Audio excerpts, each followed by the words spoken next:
ఆయన తేజస్సు ఉంటుంది. ఈ రోజుల్లో చాలామంది కుటుంబాల్లో ఆశీర్వాదాలు లేకపోతే కారణం ఏం తెలుసా? భర్తని గౌరవించకపోవటం వల్ల. నేను మా ఆమ్రమణికి చెప్తున్నాను, భర్త కంట లోబడి ఉండాలంట.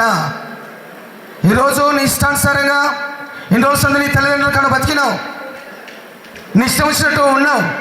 ఈ రోజు నుంచి నువ్వు రాజుకు భార్య అవుతున్నావు కాబట్టి నువ్వు నీ భర్తకు లోబడే బిడ్డగా నువ్వు ఉండాలి, ప్రేమించే బిడ్డగా ఉండాలి, ఆదరించే బిడ్డగా ఉండాలి, మంచి గౌరవించే బిడ్డగా ఉండాలి. అందుకనే ఆమెకి నేను ప్రత్యేకంగా కోరుకునేది ఏంటంటే లోబడి ఉండటము నేర్చుకోవాలి. ఇక్కడ ఉన్న వారందరూ కూడా ఎంతమందికి పెళ్ళిళ్ళని, ఎంతమంది పెళ్ళి? ఎవరికి కాలేదా? అయినా కాలేదా? నీకు కాలేదా పెళ్ళి? గరిగంటి ప్రకాష్ గారు కాలేదా? పెళ్ళి అయిన వారు అందరూ స్త్రీలు భర్తకు లోబడే బిడ్డగా ఉండాలి. అప్పుడే ప్రభువు కనుదృష్టి నీ మీద ఉంటుంది, ప్రభు చూపు నీ మీద ఉంటుంది. ఇంకా కింది వచ్చిన మాటలు మాట్లాడుకుందాం. బాబా చదువు కింది వచ్చినదాం 23 వచ్చి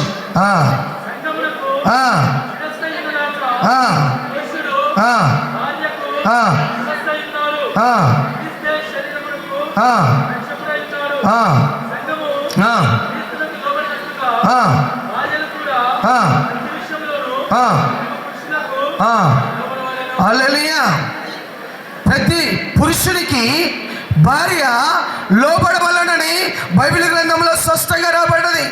ఈ మామూలు మాట కాదు, మామూలు మాట కాదు.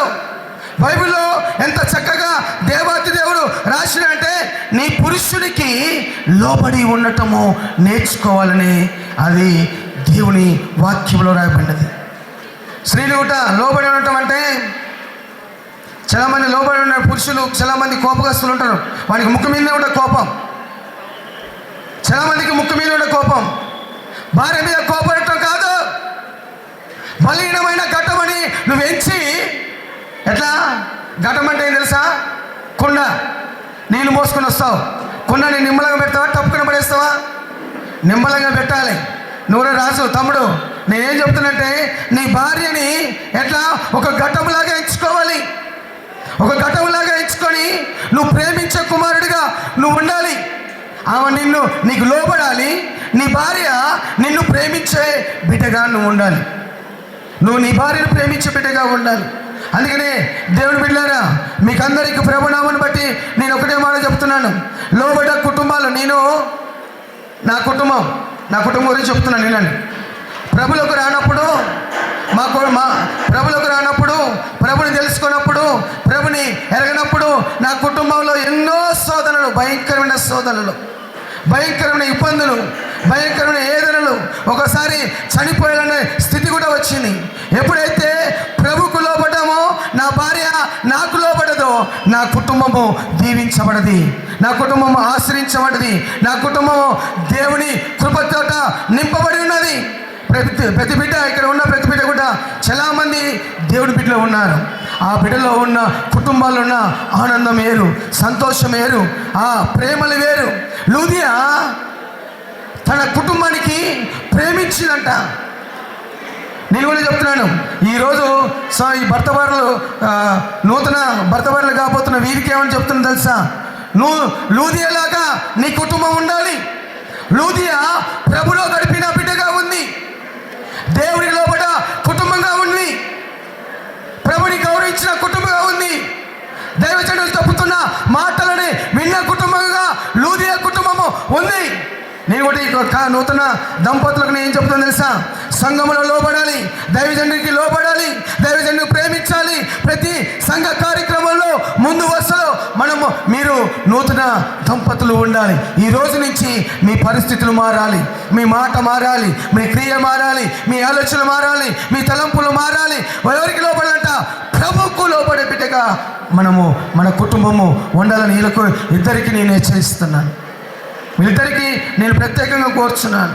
ఎందుకంటే దేవుని బిడ్డలారా, మీకు అందరికీ కూర్చొని అందరు వెనక కూర్చొని మీకందరికీ నేను ప్రత్యేకంగా కోరుచున్నది ఏంటంటే ప్రభువుకు లోబడి కుటుంబంగా మన కుటుంబాలు ఉండాలని నేను ప్రత్యేకంగా కోరుచున్నాను.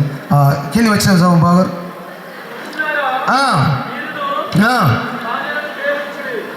పురుషులారా మీ భార్యను ఏమంటున్నాడు? ప్రేమించమంటున్నాడు, కొట్టొద్దు అంటున్నాడు. ఈ రోజులో కొంతమంది చూడాలి, పురుషులు భయంకరమైన శాడిస్తుంటారు. అట్లా దేవాతి దేవుడి బైబిల్ గ్రంథంలో ఏమరాయబడిందంటే పురుషులారా మీ భార్యలని ప్రేమించాలి. రాజు నేను చెప్తున్నాను, ఆమెని ప్రతి విషయంలో ప్రేమించాలి, ప్రతి విషయంలో ఆదరించాలి, ప్రతి విషయంలో ఆ బిడ్డకు నువ్వు ఒక గైడిచ్చే కుమారునిగా ఉండాలి, ప్రేమించాలి. ఈ రోజులో ఇంతకుముందు ఉన్న ప్రేమ వేరు, ఇంతకుముందు ఆలోచనలు వేరు, ఇంతకుముందున్న తలంపు లేరు. నువ్వేమేం చేయాలంట? ఆమెని ప్రేమించే బిడ్డగా నువ్వు ఉండాలి, ప్రేమించే కుమారుడిగా నువ్వు ఉండాలి. సంఘంలో మంచి పేరుంది. నేను చూసినాను, ఎక్కడ ఫేస్బుక్లో చూసినాను. అయ్యగారికి ఈ మధ్యలో నేను ఫేస్బుక్లో పాలైన ప్రతిదాన్ని చూస్తుంటాను. యూత్ మీటింగ్ నడిచింది. యూత్ మీటింగ్ నడిచినప్పుడు నేను యూత్ మీటింగ్లో తమ్ముడు పాల్గొన్నాను. మంచిగా దేవుని వాక్యం వింటుంటే నేను జూమ్ చేసి చూసినాను. ఇప్పుడు నీ జీవితం ఎట్లుందో పెళ్ళైనాక నీ జీవితం మారిపోవాలి. ఇంకా ప్రభువుకి ఇంకా దగ్గరగా నీ కుటుంబము, ఇంకా ప్రతి విషయంలో దశంభావన ఏటంలో కానీ సంఘ కార్యక్రమంలో ఏ విషయంలోనైనా నువ్వు నీ భార్య ఎట్లుండాలంట? ముందు వరుసలో ఉండాలి. ఇన్ని రోజులు ఎట్లుండారో తెలియదు, కానీ నువ్వు ఆమెని ప్రేమించే కుమారుడిగా నువ్వు ఉండాలి. ఎవరు ప్రేమించాలి? బయటి వాళ్ళని కాదు.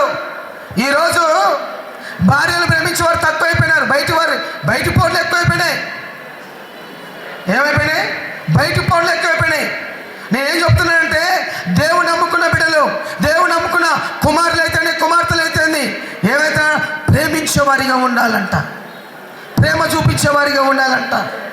ప్రేమ లేని కుటుంబాల్లో ఎన్ని శ్రమలు, ఎన్ని వేదన, ఎంత దుఃఖము, ఎంత భయంకర పరిస్థితులు ఎంటాడుతున్నాయి. అందుకనే రాజుకి ఏం చెప్తున్నానంటే నీ భార్యని ప్రేమించే కుమారుడిగా నువ్వు ఉండాలని ప్రత్యేకంగా కోరుచున్నాను. ఇంకొక మాట చదువుదాం.